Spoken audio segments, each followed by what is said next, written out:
m'appelle Claudie. À 44 ans, on m'a diagnostiqué un cancer colorectal. Dans ce podcast, je raconte sans tabou ma lutte contre ce crabe qui a bousculé ma vie.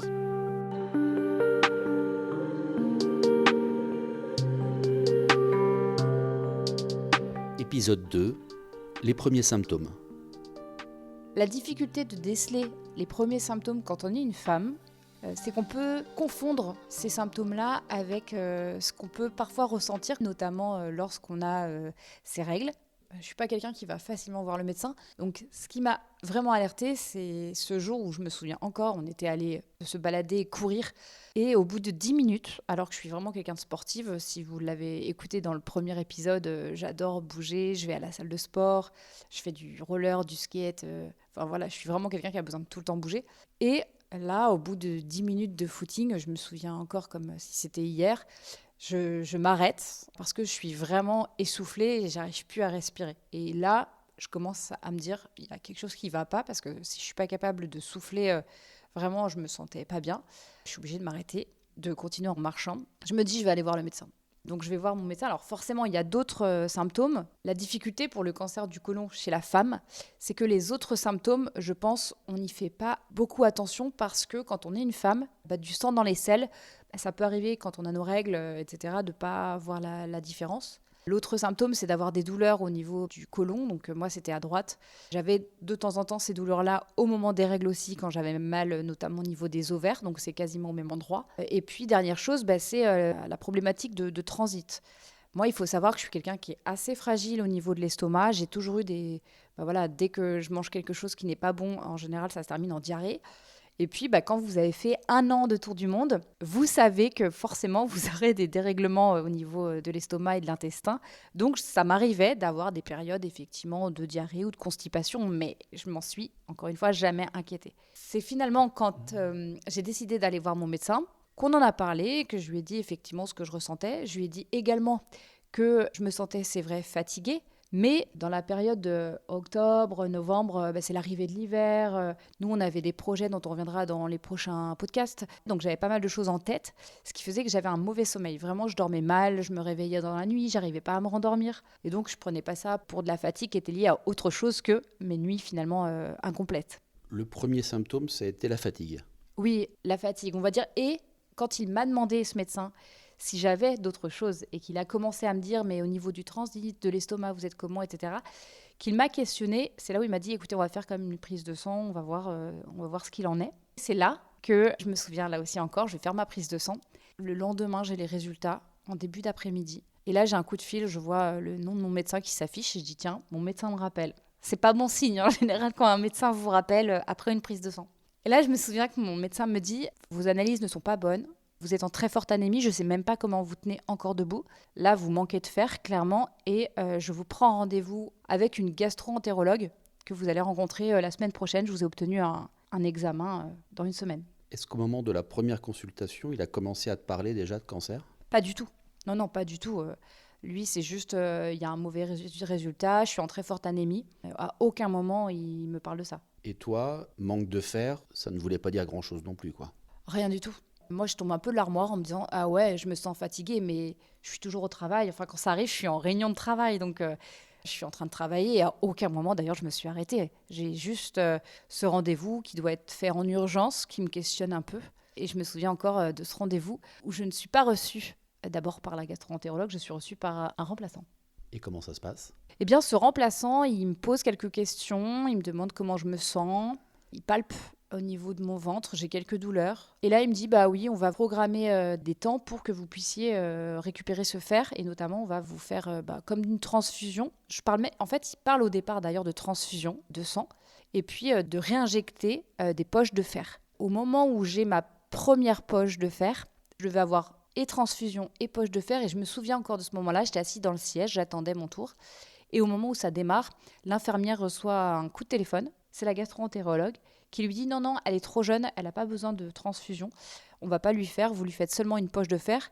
Et comme le gastro-entérologue avait déjà pris rendez-vous pour faire une fibroscopie et coloscopie le 23 décembre, la veille de Noël, du coup, ils se disent que la deuxième poche de fer suffira, que j'aurai d'ailleurs ce jour-là, où je fais ces 2 examens-là. Comment ça se passe concrètement, cette fibroscopie et coloscopie? Déjà, la fibroscopie et la coloscopie, il faut savoir que c'est pas des trucs très agréables puisque ça se prépare avant. Il faut boire déjà le médicament qui est pas du tout agréable et ensuite il faut boire quasiment 1,5 litre d'eau. Ce qui est le plus difficile pour moi, c'est que dans ces 7 jours de régime, je dois manger finalement tout ce qu'on ne mange pas. On est plutôt des gens qui mangeons du pain complet, qui mangeons du pain avec des graines, qui prenons plaisir à manger de la salade, des crudités, surtout des choses finalement plutôt beaucoup de fibres. Or, c'est tout ce qu'il ne faut pas quand tu fais une colonoscopie. Tu dois plutôt manger du pain blanc, des biscottes, tu dois manger des œufs, des pâtes. Bref, le régime fait vraiment pas envie, mais je te dirais que c'est quand même un mal pour un bien et que si c'était à refaire, je le referais. Parce que on a la chance d'être dans un pays où on peut faire ce genre d'examen et que se faire retirer des polypes régulièrement, c'est plutôt sain. Puisque on en reparlera peut-être plus tard, mais la gastro-entérologue te dira que le cancer du côlon, c'est quelque chose qui est long à s'installer et ça part d'un polype sain qui devient au fur et à mesure une tumeur. Habituellement, la coloscopie, elle est faite après une analyse de sang dans les selles. Donc toi, ce n'était pas le cas. Hein. Et donc, tous ceux qui aujourd'hui font le kit de dépistage et qui ont du sang dans les selles passent forcément par une coloscopie. Oui, c'est ça. À partir de 50 ans, il y a le dépistage. Alors, c'est toute la difficulté, c'est qu'aujourd'hui, en France, il y a d'autres pays qui ont déjà changé la loi. Mais aujourd'hui, c'est à partir de 50 ans et jusqu'à 74 ans qu'on peut avoir ce dépistage. Et souvent, d'ailleurs... Oh, faire caca, qu'est-ce que c'est chiant. Ça, je l'entends beaucoup depuis que je parle du cancer du côlon.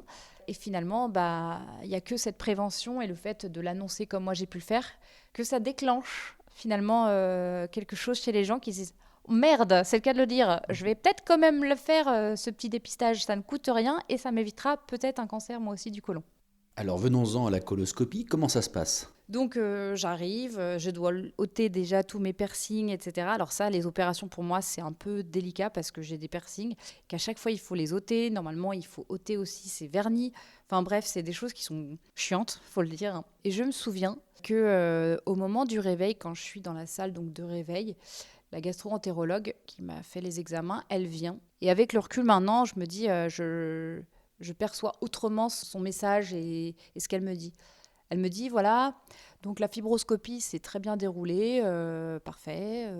La colonoscopie, pareil, au départ on a bien démarré, mais on est arrivé à un moment donné à un endroit qui était resserré, ulcéré. Et à ce moment-là, elle dit, j'ai posé un clip à cet endroit-là. Et elle me demande qu'est-ce que je fais comme métier dans la vie, etc. Alors je lui réponds, je suis chargée de communication. Et puis elle me dit, mais vous n'allez peut-être pas pouvoir retourner travailler tout de suite. Et là, je me dis, c'est bizarre quand même. Ça veut peut-être dire que je pense qu'elle avait déjà en tête de ce que révélait cet endroit ulcéré, mais elle ne me l'a pas dit du tout. Elle m'a dit, bon, il va y avoir la biopsie, on va étudier tout ça, et puis vous aurez les résultats en début d'année. Donc moi, qui ne sais pas ce que veut dire ce mot que de biopsie, à part des analyses, de résultats, tout ça, je ne m'inquiète pas. En fait, c'est le 23, c'est la veille de Noël, donc je m'inquiète plus pour ce qu'on va manger, comment va être la soirée de Noël, notre départ en vacances, puisqu'on part vers les lacs italiens, dans la région des lacs. Et je profite d'ailleurs de ces vacances qui nous font un bien fou pendant une dizaine de jours avant ce fameux rendez-vous pour m'annoncer quels sont les résultats de la biopsie. Step by step. Comme on dit. Donc, je crois que toi, d'ailleurs, tu t'étais un petit peu plus inquiétée, mais moi, franchement, je ne m'inquiète pas. Je me dis, j'ai un kyste. En fait, je pense à tout, sauf au cancer. Il y a eu un scanner tout de suite après. Oui, c'est peut-être ce qui m'a d'ailleurs pas inquiétée, mais quand elle me dit justement après le réveil, vous avez de la chance, il y a un rendez-vous pour un scanner, vous êtes là, vous êtes disponible, vous pouvez rester, on va faire un scanner là dès l'après-midi. Et là je me dis, ah bon, quand même, elle va vite, mais tant mieux, j'ai envie de dire, si je peux faire ce scanner, allons-y, go. Donc je fais ce scanner effectivement également dans la même journée, donc j'ai 3 examens dans la même journée. Et ce scanner ? Au départ, j'ai pas tout à fait les résultats. Là, pareil, on les a pas automatiquement, donc elle m'en reparlera. Mais nous, comme on a une lettre, on met tout sur ChatGPT, comme tous les gens. Visiblement, le scanner n'indique rien. Visiblement, il y aurait rien de grave Et le scanner, ça sert surtout à aller regarder au niveau des poumons, au niveau du foie, enfin dans les autres organes, s'il y a quelque chose. Et là, je crois que le scanner révèle rien. Je me dis que j'ai peut-être un petit truc, mais qui va se régler facilement. Mais encore une fois, je ne pense absolument pas à une tumeur cancéreuse. Le lendemain, tu l'as dit, c'est la veillée de Noël. Je me souviens, tes parents t'ont posé la question et je me souviens très bien parce que moi-même, je m'interrogeais quand même là-dessus. Quand ils te demandent alors la biopsie, tout ça, tu disais non, mais a priori, il n'y a pas de problème parce que justement, le scanner est bon. Je m'en souviens pas. Donc, j'ai envie de te dire oui, sans doute, j'ai dû dire ça, mais parce qu'à aucun moment, j'ai voulu de toute façon inquiéter déjà mes parents, etc. Donc, je leur ai dit effectivement que non, ça n'annonçait rien de... Surtout que quand j'ai commencé à leur en parler, je me souviens très bien que mon papa me disait qu'il avait un ami qui, lui, avait eu un souci au niveau du côlon il y a 20 ans et qu'aujourd'hui, ça revenait, mais que voilà, il avait été opéré, il n'y avait rien eu de spécial. Enfin, voilà, on n'en a pas... C'était pas plus présent que ça et ça n'inquiétait personne. On part en vacances en Italie, tu l'as dit.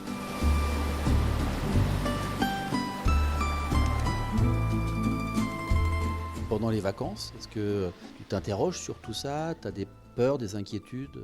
Non, j'ai pas du tout le souvenir d'avoir eu des inquiétudes. Je profite surtout de la ville, du soleil, de manger ce qui nous fait plaisir, de visiter des très beaux villages.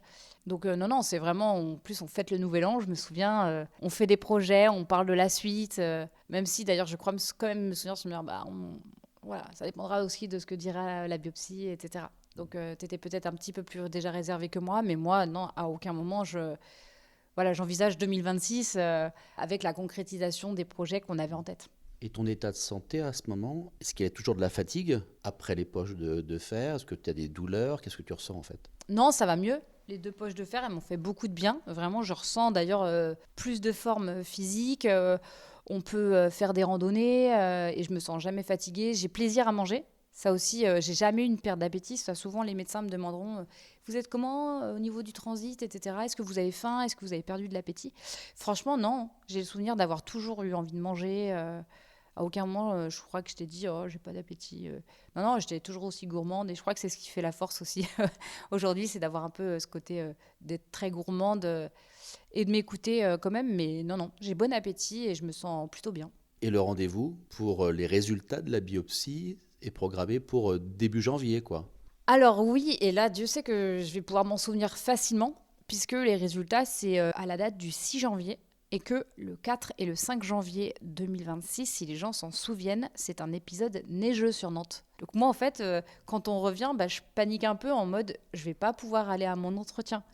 Et ça me fait même flipper parce que c'est de l'autre côté, il faut y aller vraiment en voiture, on peut pas y aller autrement.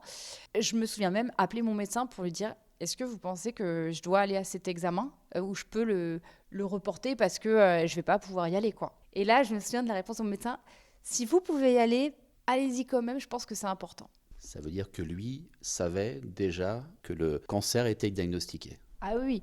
Oui, c'est clair parce que les médecins généralistes qui nous suivent, ils ont toujours le double des résultats, ils sont toujours en copie des résultats qui tombent. Donc oui, il avait reçu ces résultats de la biopsie. Alors que le patient n'a pas les résultats de la biopsie. Alors ça c'est clair que c'est quelque chose qu'on peut dire. Moi, je ne suis pas d'accord avec ça. On reçoit bien les résultats d'analyse de sang dans mon parcours santé, etc. Jamais les résultats de la biopsie. Alors, je peux comprendre, hein. Effectivement, c'est des résultats qui doivent être analysés et peut-être que certains ne sont pas prêts, donc ça pourrait vraiment peut-être conduire à des situations dramatiques où les gens... Mais malgré tout, je pense qu'on devrait avoir le choix de recevoir ou pas ces résultats. Et moi, être dans l'attente, il n'y a rien, je pense, de plus difficile ou délicat, une fois en plus que les résultats là sont posés, etc. Est-ce que c'est pas mieux d'avoir quand même le diagnostic et l'annonce du cancer, dont on va parler dans le prochain épisode, avec un professionnel en face de toi, en physique? J'ai envie de te dire non. Parce que, alors encore une fois, j'ai rien du tout contre les chirurgiens, les oncologues. Ils font vraiment un métier, je pense, je suis assez admirative parce que quand vous les côtoyez, vous vous rendez compte que ces gens-là passent leur journée avec des patients atteints de maladies parfois très graves, dont ils savent que la vie va être peut-être écourtée. Mais malgré tout, c'est des gens donc, qui sont dans la technique et je dirais que l'empathie n'est pas leur qualité première. Donc, j'aurais presque préféré savoir un peu avant et être préparée psychologiquement à l'annonce, plutôt que de l'apprendre, peut-être pas forcément de la manière dont moi je l'aurais souhaité, par un médecin. Comment s'est passée l'annonce? On va en parler dans le 3e épisode. On va en parler dans le prochain épisode où je pense qu'on pourra parler de tous finalement de ces rendez-vous médicaux et de ce que surtout ça a déclenché chez moi. Dans le prochain épisode, l'annonce du diagnostic.